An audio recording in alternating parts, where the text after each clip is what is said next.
Welcome back. In this video, I'm going to describe how to take the derivative of trig functions. We're adding to our list of derivative formulas as follows. We have our derivative of a constant being 0, since constants don't change and thus have no rate of change. We have the power rule. We have the rule for derivatives of exponential functions.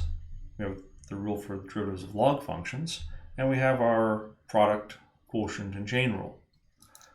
We also have some other rules, like the derivative of a sum of functions is the sum of the derivatives, and the rule for factoring constants out of derivatives. So say you have the derivative of c times f of x, it'll be c times f prime. The two new rules we're going to add are, we'll start with two at least, we'll add more, but the two additional ones we'll add right now are derivatives of sine and cosine. The derivative of sine of x is cos of x, and the derivative of cos is negative sine. Why is that? We'll see in a second. The answer, unfortunately, comes from your nemesis, what you hate. Everyone, well, most people hate this at least, the definition of the derivative, the difference quotient, the delta y over delta x for a very small delta x. Well, I won't bore you with all the details. I'll show you some of them, but not all of them. The full calculation is here. We take our sine, so I'm looking at the derivative of sine of x, so our f of x plus h is sine of x plus h. Our f of x is sine of x, and our h is just h. We need to expand the sine of x plus h expression, but we can't use something like FOIL. What we do instead is we use a trig identity. We use the sine of a plus b formula. Then after we do that expanding, we do some cute factoring, and then some cute rearranging. We split our single limit into two separate limits. In each of those two separate limits, we factor out the piece of the expression that doesn't involve h, doesn't involve the limit as h approaches 0, so the part that's only an x part, but not involving the h part. We factor that out front of the limit, and now we're left with two constants. A limit that involves only h and no x, and another limit that involves h and only x. Involves h and not any x. The first one, the limit as h approaches 0 of cos of h minus 1 all over h, that limit yields an output of 0, keep mixing things up. The other one, the limit as h approaches 0 of sine of h over h, that one yields 1. It says here, let me know if you want the proof of these limits. So I'll just say, you can skip the next part of the video if you want. You can skip y, the limit as theta approaches 0 of sine of theta over theta is equal to 1. I've replaced the theta with an h here for not any particular reason. It's not, or I've replaced the h with a theta, not for any reason, just it's the way it's usually written out, is not with the h but with the theta. So what I'm going to do to prove this is I'm going to use geometry. I'm going to draw a bunch of pictures. So I'm going to draw the y-axis and the x-axis. And inside this xy axis, I'm going to embed a right angle triangle. I'll call the angle in the bottom left theta. Then I'll say, to make things easy, I'm going to give this side a length of 1. And then I have to think of a name for both of these sides. So let's go, I could use h, but don't get confused, like this h is not the h in the previous calculation, it's just height. So let's go with a capital H then, in that case, I think, capital H. No, that might be hypotenuse. Let's go L. Say L there, and then let's go with a B for this side. Actually, I'll make a second picture of that triangle up here and label it more clearly there. So we have our theta. This is a right angle. This is a 1. We'll call this side B for base, side L as a length, I guess. And then we can define what sine of theta is equal to in terms of L and B and 1. So sine of theta is equal to opposite over hypotenuse, which is equal to L over 1, which is L. Now we can also identify what cos of theta is equal to. Cos of theta is equal to adjacent over hypotenuse, which is b over 1, which is b. And then we can write down what tan of theta is equal to. Tan of theta is equal to opposite over adjacent.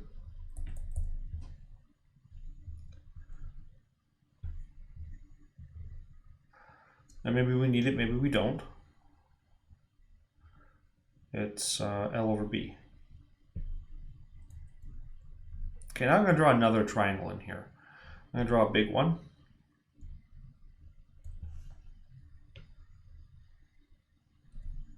And this time,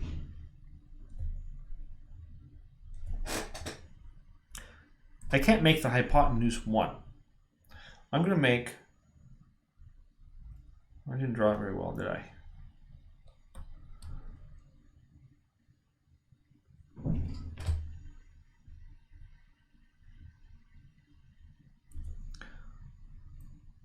I'll exaggerate the shape a little bit.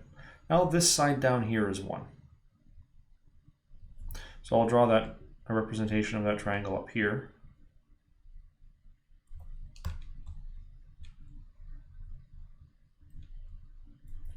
There's a right angle. There's a 1 down here. And then what else can we do? Well, I can label it different ways. What label should I use? Let's see. I already used L. I don't want to use W. I gotta think of a letter to use. I'll use P, I guess. I'll label with a P. And I'll calculate the 3 trig ratios for that one. So we have, there's theta down here. Now we have the hypotenuse as the square root of the sum of the squares of the sides. So 1 squared plus p squared. So the square root of 1 plus p squared. So the sine of theta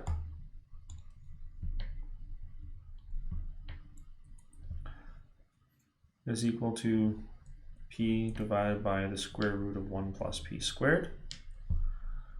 Cos of theta is equal to 1 over the square root of 1 plus p squared.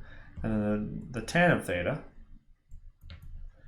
is equal to opposite over adjacent, p over 1, which is p. I'm going to draw one more shape in here. I'm going to draw what's called the sector of a circle. I'm going to draw a little wedge, so like a pizza slice. This wedge, I'll put a dashed line to indicate it. It's going to have a radius of 1.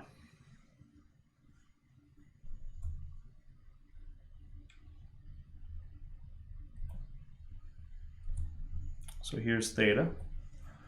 This side is 1. This side is 1. It's a sector of a circle. We can't use SOHCAHTOA to describe it. Now, why do I have these 3 shapes? I can label these shapes in terms of their area. So the area of the first one, area 1, area 2, and area 3.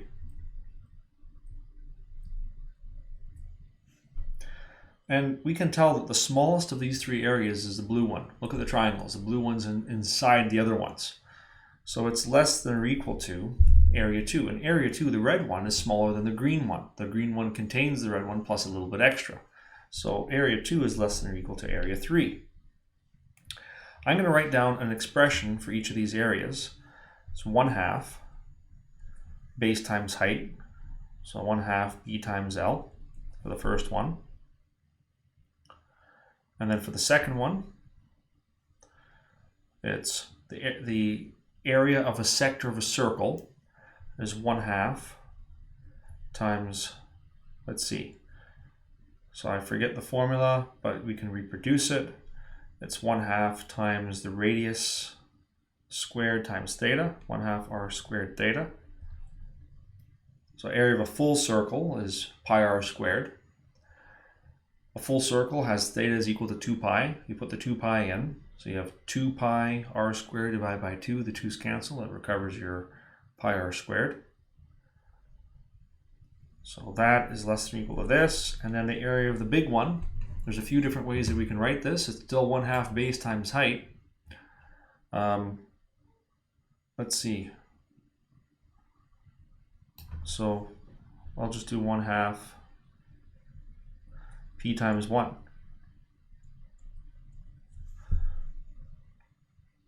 Now we're going to have to do some rearranging to get these.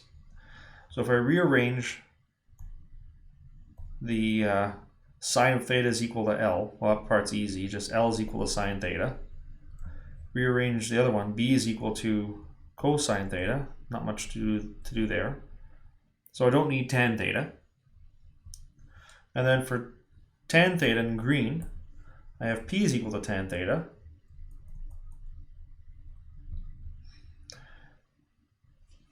And my R is just 1, so I can fill that in. Now 1/2 B is sine theta. L is cosine theta, less than or equal to 1/2 of 1 squared times theta, less than or equal to 1/2 of tan of theta. I'm going to divide everything by the sine of theta next. So we're looking at an angle in the first quadrant. The sine of theta is positive there. Looking at a non-zero angle, limits approaching 0, but it's not 0. So I'm not dividing by 0 when I do this. I'm not going to do anything weird. Dividing by sine theta, a value of theta that does not cause the sine function to be 0. So the division is safe.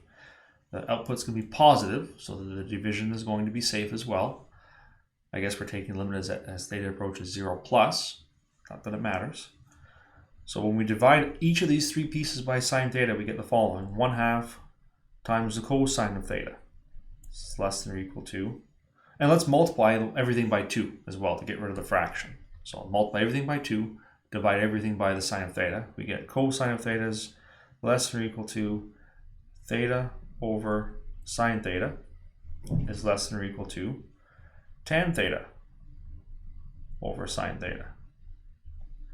Now, tan of theta is sine over cos. So I have sine on top, sine on the bottom. The sines are going to cancel.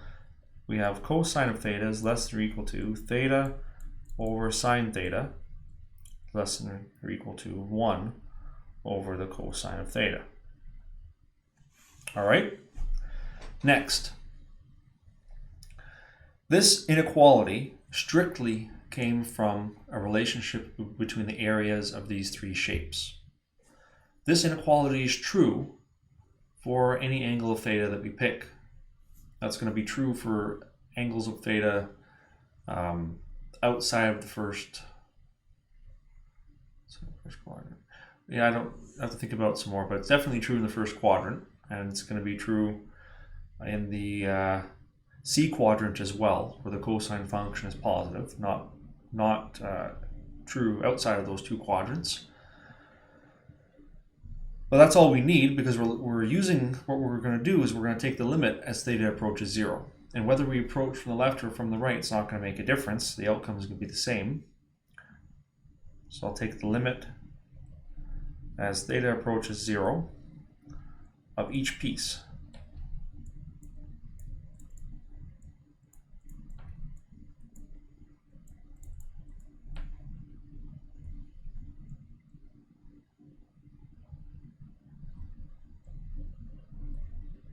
All right.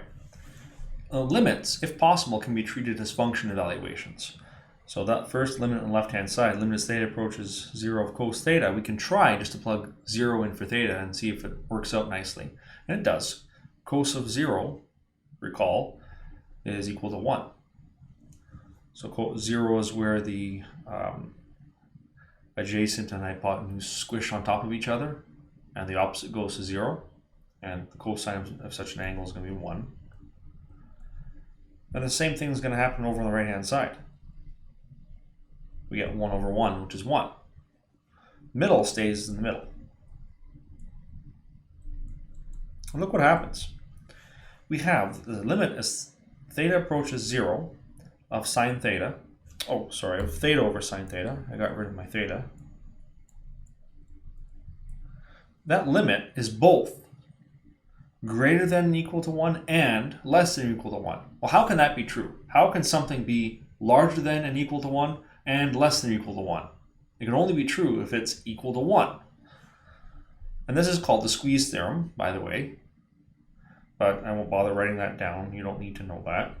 And you don't even need to know anything on this slide. So I don't have to write any of this down, but it's neat that we can extract the value of this limit using geometry. Thus, the limit as theta approaches 0 of theta over sine theta equals 1. And the reciprocal is also true. Limit as theta approaches 0 of sine of theta over theta is equal to 1 divided by 1. So just taking 1 over the number that we got, which is 1, as needed. So that's the proof, geometric proof.